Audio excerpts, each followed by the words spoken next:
હાલો guys, એક છે જર્મનીમાં મારી જ ફ્રેન્ડ.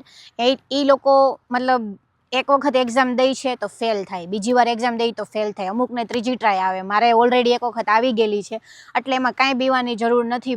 મને ખુદને ડિપ્રેશન નહીં, સ્ટ્રેસ આવી ગયો તો બહુ હેવી. એટલે જર્મનીની અંદર તમે એક સબ્જેક્ટની 3 ટ્રાય આપી શકો. આપણે કેમ જીટીયુની અંદર તમે ગમે એવા એક્ઝામ આપી શકો, એની જેમ અહીંયા તમે 3 જ ટ્રાય આપી શકો.